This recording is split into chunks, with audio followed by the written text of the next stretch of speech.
nggak kenapa-napa. Dari siapa yang maksud? Gila. Fata, ayo pulang. Kita telat. Nggak.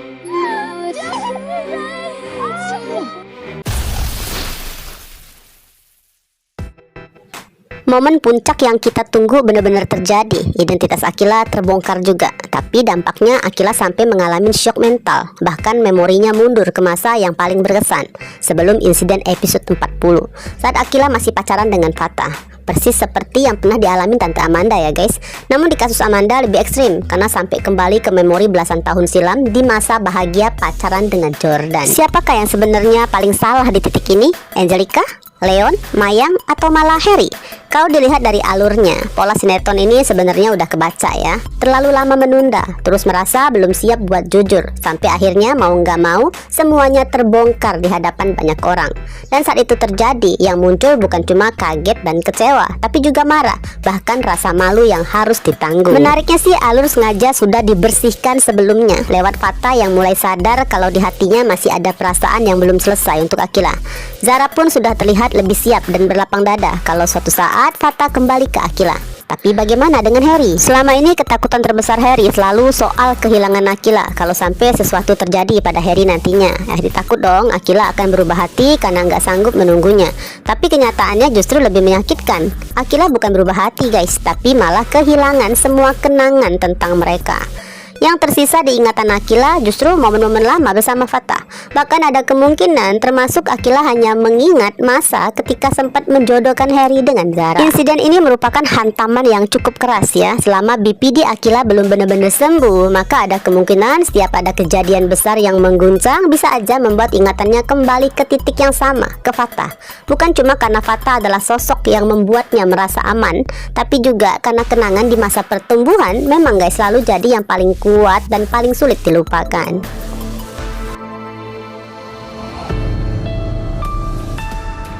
Oke guys, kita bahas awal alur di episode ini. Sebenarnya suasana udah mulai terasa lebih kondusif. Namun saat Angelica mencoba mendekati Akila seolah ingin menunjukkan simpatinya, Leon langsung coba menariknya dong untuk pergi dari sana. Karena Leon khawatir Angelica akan kembali memperkeruh suasana, terutama untuk mentalnya Akila. Namun penolakan Angelica langsung menyita perhatian semua orang, terutama Adit yang jelas nggak terima melihat tangan mamanya diperlakukan kasar seperti itu. Perdebatan pun pecah. Adit mati-matian dong membela mamanya, apalagi di hadapan seorang pria yang menurutnya bukan siapa-siapa. Tapi justru Lydia mencoba menghentikan Adit, seolah Adit lah orang luar di situ. Situasinya otomatis bikin tegang, terutama bagi mereka yang tahu rahasia sebenarnya. Sedangkan yang nggak paham ada apanya, ya mereka jadi penonton yang sangat penasaran. Mayang sempat ingin menghampirin guys, tapi Michael menahannya karena nggak ingin orang-orang mulai curiga dan mengetahui ada hubungan di antara mereka dengan Leon dan Angelica. Sementara itu Harry mencoba menenangkan keadaan dengan menyarankan agar sebaiknya Michael dan Mayang mengajak Akila pulang. Tapi keributan itu terlalu mencolok untuk diabaikan. Sebenarnya kondisi Akila udah mulai goyah lagi, ingatannya nggak stabil. Padahal beberapa hari sebelumnya Angelica sempat bilang kalau Om Leon adalah mantan suaminya. Tapi sekarang Akila justru lupa guys. Dengan pelan dan penuh kebingungan, Akila bahkan bertanya ke Harry apakah tahu sesuatu. Dan jelas dalam kondisi mental Akila yang baru aja terguncang, Harry nggak mungkin jujur. Oleh sebagai sahabat masa kecilnya Fata dan Akila ya memilih jadi penonton karena masih belum memahami apa yang sedang terjadi. Begitupun dengan Zara, memilih diam bukan karena nggak peduli, tapi karena takut apapun yang dilakukan justru akan memperburuk keadaan. Padahal di dalam hatinya Zara pun juga tegang melihat ekspresi Akila yang seperti merasakan sesuatu yang nggak bisa dijelaskan. Karena orang-orang yang sedang berdebat itu tanpa Akila ketahui justru adalah keluarga kandungnya sendiri. Mohan dan Raisa yang sebenarnya udah tahu siapa Angelica juga memilih untuk gak ikut campur. Bahkan para guru pun menjaga batas, sadar ini bukan ranah mereka. Nah, Fata sebagai tuan rumah akhirnya turun tangan, mencoba melerai dan meminta agar perdebatan dilanjutkan di luar ruangan aja. Tapi justru disitulah rencana licik Angelica berjalan, dengan sengaja berdiri di belakang Adit dan menolak keluar, seolah-olah dia akan dizolimin oleh Leon.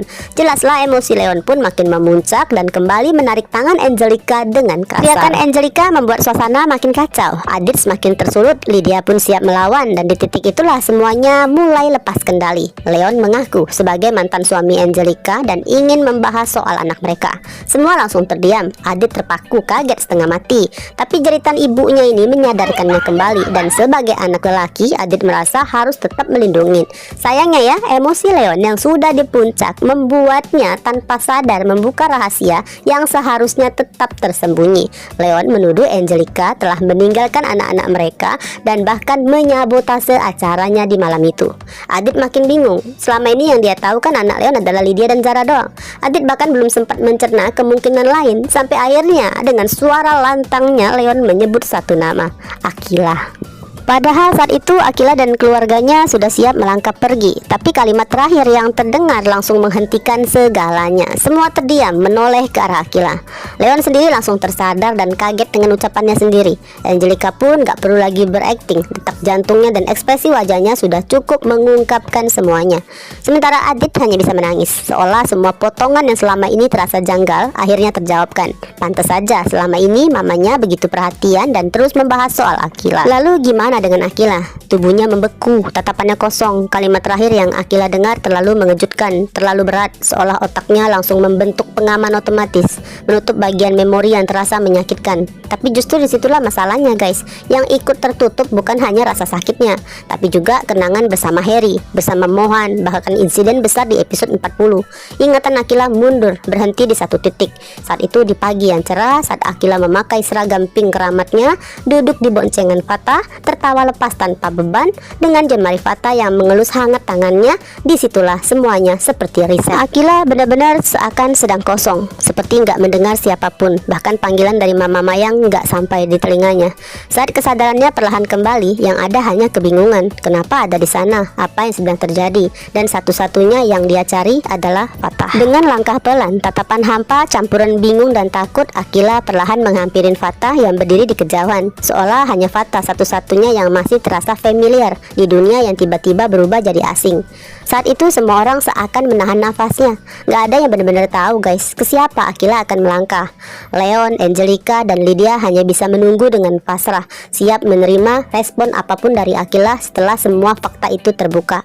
Tapi nyatanya Akila nggak menuju ke mereka. Langkahnya justru mengarah ke Fatah. Fatah sih hanya bisa menatap Akila dengan tangisan yang tertahan tanpa suara, tapi begitu dalam. Air matanya terus mengalir karena Fatah tahu seberapa hancurnya hati Akila menerima semua itu dalam kondisi seperti sekarang. Fatah pernah merasakan pahitnya masalah keluarga yang terbuka di depan banyak orang. Tapi yang terasa janggal, Akila nggak menangis, nggak ada teriakan, nggak ada amarah seperti karakter biasanya. Hanya tatapan kosong. Pelan, Akila menyentuh tangan Fatah, seolah semuanya masih seperti dulu. Dengan suara lirih, Akila hanya bilang sebaiknya mereka pulang. Disitulah guys Fatah sadar, Akila nggak sedang berada di masa sekarang. Akila hilang kembali ke memori masa lalu. Di momen ini Zara pun sudah ikut menangis pelan, bersedih untuk hal yang terjadi pada sahabatnya, menyesali kenapa rahasia besar harus terbuka dengan cara seperti ini. Tapi melihat orang yang Akila cari adalah Fatah, maka keikhlasannya benar-benar tulus. Karena dari awal Zara tahu guys, Fatah memang bukan miliknya, bahkan mungkin gak pernah jadi miliknya. Dan di momen ini seperti mengulang kata-kata Zara ke Mohan, bahwa cinta akan selalu menemukan jalan pulang. Dan mungkin inilah yang terjadi pada Fatah dan Akila. Orang bilang cinta pertama belum tentu abadi, tapi kebiasaan dan kenangan yang tumbuh bersama di masa pembentukan diri itu sulit sekali untuk dilupakan. Lalu gimana dengan Harry? Ya sebenarnya Harry mungkin paham apa yang sedang terjadi. Harry bisa membaca kondisi mental Akila, tapi tetap aja Harry mencoba membujuknya, berharap dong Akila mau pulang bersamanya. Namun sia-sia, Akila bahkan seperti nggak mendengar suara Harry. Di dunia Akila saat itu hanya ada satu orang yang terasa nyata, Fatah. Satu-satunya tempat yang terasa aman, satu-satunya yang bisa membawanya pergi dari semua ini. Anggukan kepala dari Om Michael dan Tante Mayang jadi jawaban tanpa kata. Fatah langsung mengerti, dia harus mengikuti alur demi kondisi Akila. Perlahan Fatah menggandeng Akila keluar dari ruangan itu, dan di belakang Harry hanya bisa diam, terpaku menahan luka yang dalam. Di saat Akila paling rapuh, yang diingat bukan dirinya. Jadi Harry cuma bisa menyaksikan guys, bagaimana dengan lembutnya Fatah membujuk Akila, menenangkannya seperti anak kecil yang takut ditinggalkan. Karena memang luka di hati Akila itu sejak lama ada, karena kata-kata Mayang yang pernah menyebutkan Akila hanya sebagai anak yang dibuang, gak diinginkan. Jadi di momen ini, alih-alih menerima kenyataan tentang orang tua kandungnya atau mencari perlindungan dari keluarga angkatnya yang dalam ingatannya masih terasa menyakitkan, Akila justru memilih berlindung pada satu sosok, Fatah. Mungkin ya, sebagian dari diri Akila masih mencoba memahami apa yang sedang terjadi, tapi sebagian lainnya memilih bertahan, melindungi diri. Bahkan suara mesin mobil aja sudah cukup membuat Akila merasa takut.